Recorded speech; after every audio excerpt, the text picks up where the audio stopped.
Now that the face is complete, we can move on to the hair and the last details of the portrait. This is the part that really brings everything together. I'll show you how I build the layers in the hair and add the final touches to the shirt. With colored pencils, taking your time here makes all the difference.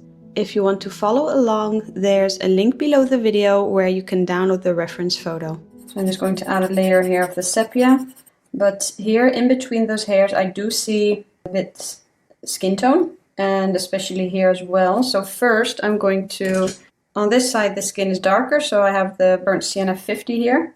I'm just going to color that. I think I'm also going to go a bit over the shadow here, and yeah, I will need to look at this shadow again and then look at it. But it's better to finish more and more of the drawing to compare. It's easier that way. So here the skin's lighter because the light is shining on this side, and here's shadow. So I think this is enough. And then with the burnt ochre 10, I want to smoothen that. And with the burnt ochre 10, I want to color the light skin here that I see in between the hair, just all the way up to the corner here. What I'm going to do, because I have the edge of the paper, I'm not sure if you see it on camera, I have the ruler here. I'm going to put it to the edge of the paper, and then I can just color up until the edge. Maybe here also in the middle. And then with the buff titanium, I'm going to blend this. Okay, I think that's okay, and eventually I can also scrape away if I need to. So now with the sepia, and I might even add a layer of black over here because the hair is really dark, and then you see a few hairs sticking out. First I'm going to go over this layer a few times to get rid of that grainy look. I'm using medium pressure, and then color in the direction of the hair.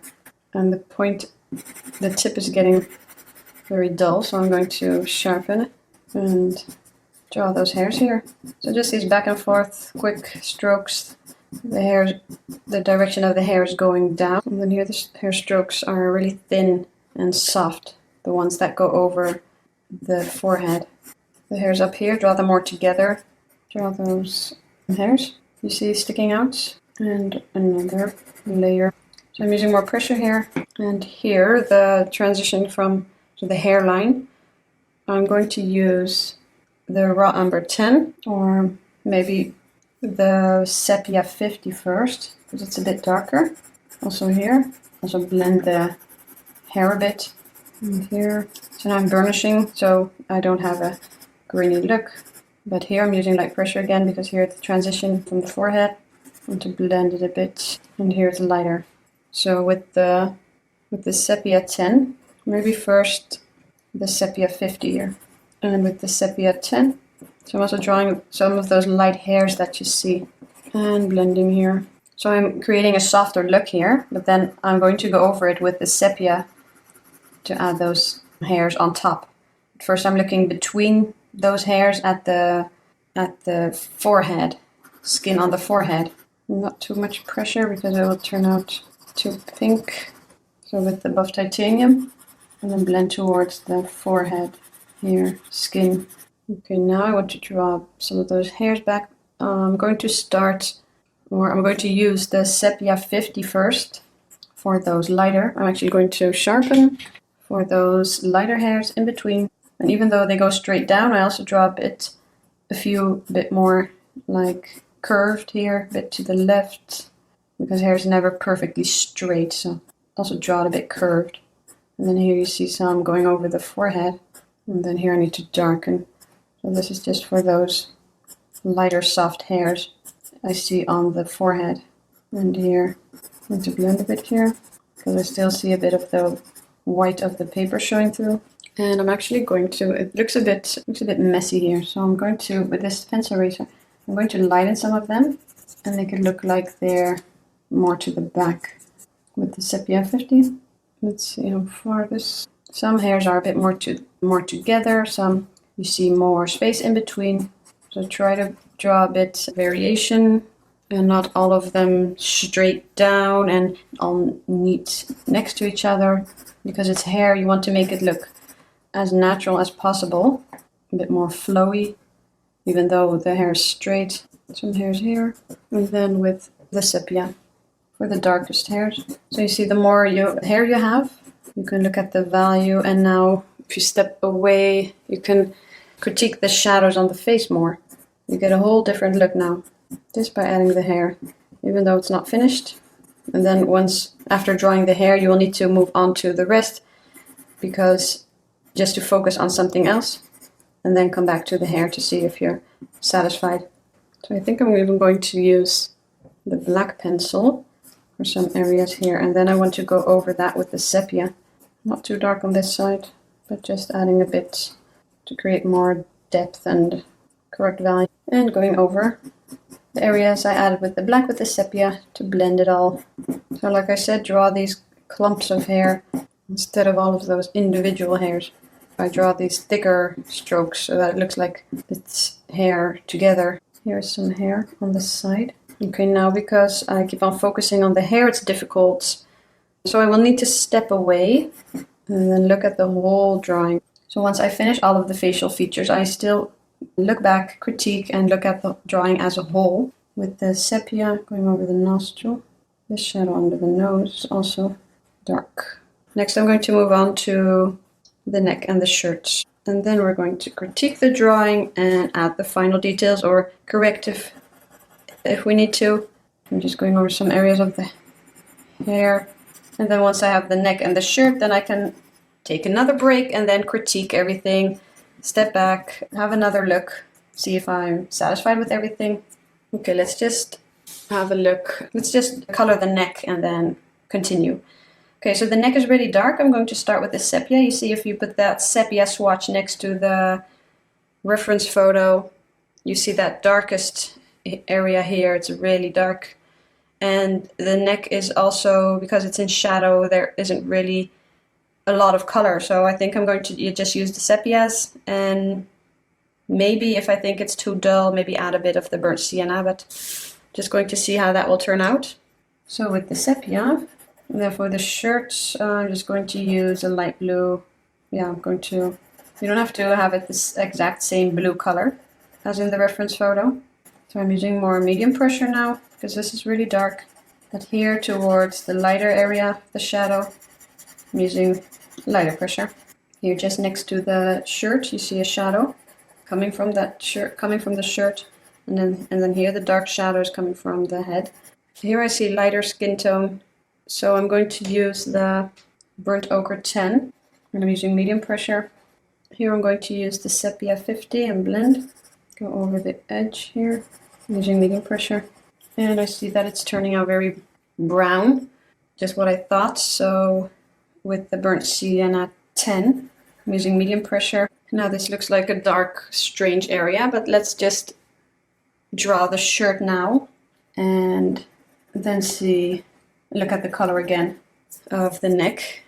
So this is gray blue, and I'm going to color this first. I think I'm not going to draw the button, just going to draw the folds and make this shirt. See this border? I'm not going to draw too dark so that it doesn't stand out that much. So when you draw clothes, just look at all of those folds you see, the shadows, the highlights, because if you draw it all one value, just one color, then it will look really flat. So I don't like to put too much detail on clothing, because I want to keep the focus on the face. So you see here some stitches, the button. I'm choosing not to add that because, like I said, I want to keep the focus here on the face. And here I see a shadow. The rest is really light here. So now I'm looking at the shadows. Here it looks like I see a shadow, a cast shadow from the hand. Now with the French grade 10, I want to gently blend over, just to blend the shadow areas. And I don't want to use the white because it will turn out too light. And I'm also shading a bit around the folds where I see that the shirt next to the folds is a bit darker. And then I want to go over this all with the blue, with the lighter blue. Here, that cast shadow from the hand. And now with the lighter blue, I have the light cobalt blue. You can use any light blue or medium blue color. So with clothes, you can't really go wrong as long as you add all of those values for the folds, because otherwise it will look flat. So then you will have a realistic looking face, but then a flat looking shirt. And with the French gray 10, desaturate this a bit, going over the blue to blend. So I'm using a bit more medium pressure where I want to blend and create a smoother result already. And you see that now you have more of the shirt, the shadow on the neck doesn't stand out that much, just like before when you had a comparison to the white of the paper. So it's really strange how your eyes or your mind can think, what is that dark block area doing there? But once you continue more, then you see it. That's right, why you need to wait before you critique your overall drawing until you have more and more to compare it to, and so that it looks better. And now you see that the shadow here, if you compare it to the dark shadow, and also maybe the cheek here, just darken it a bit. And then you see that beautiful reflected light. So that's for the finishing touches. Then you notice that I also see, I can darken just a bit here. But what I mentioned before, once you have that dark shadow, you can compare the rest to it. And I see that I can work on the hand some more. Let's see the shadow areas. And I have some folds, bigger or wider than in the reference photo. That's okay. Doesn't really matter as long as you just create these folds with the white. Now, if you look at a fold in the reference photo, you see, so the fold, those are, wrinkles. That's the area or the part of the shirt where it goes up. So the left part is in highlight, and then the right part of that fold is in shadow. So next to the fold, I'm going to use the white pencil, and where I see that it's lighter, I'm just going to add this white. And here this is all lighter, so I'm just blending over it with the white pencil. But everywhere where I put down the gray for the shadow, I'm going to color over it and make it all look more like a whole, like it's a blue shirt. So I use gray for the shadow areas and white for the highlight. With the gray blue again, just go over this for the border and darken here just a bit so that you create a smoother result and don't have a grainy look. Okay, now I want to use the Sepia 50 and darken here and also make it actually with the sepia. So you see that it isn't just straight, the shirt. You see kind of a bit more wrinkled. Okay, now I want to darken this shadow a bit here. So this is still the Sepia 50. And also gently going to darken this cheek. And then be careful for the reflected light so that you don't lose it. And eventually, if the reflected light looks too bright, that it looks like now, then I can go over it again. Or go over it, make it less bright, because it looks like that now. So I'm very lightly going over it. And with the burnt ochre 50, to add a bit color. And here I can add, this is the burnt ochre, some darker color.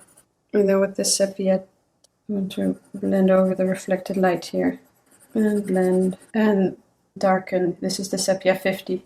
Go over this shadow. Also, to darken just a bit. And with the burnt sienna 10, I'm using light pressure. I just want to add a bit here, blend more. Actually, also over this shadow.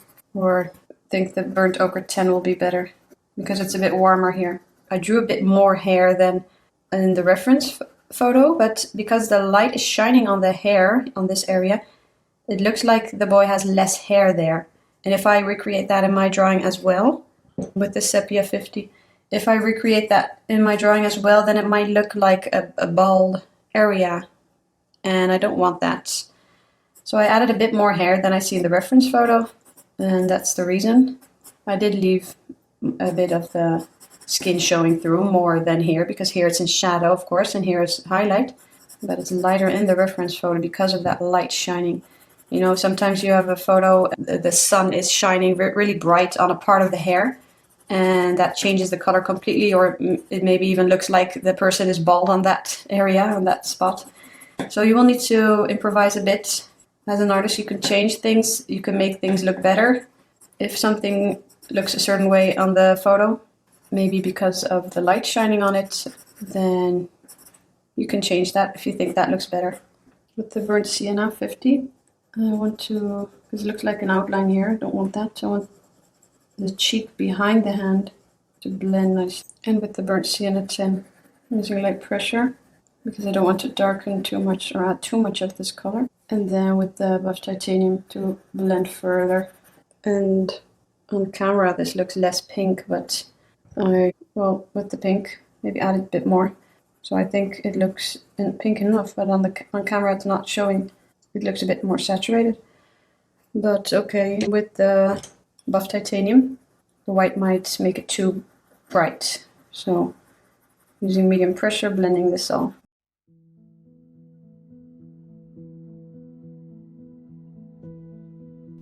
And that's it, it's finished. If you want to draw this entire portrait with me in real time, the full step-by-step version is available inside the membership. You'll also get access to all my portrait video lessons. Thanks so much for watching, and I hope to see you in the next tutorial.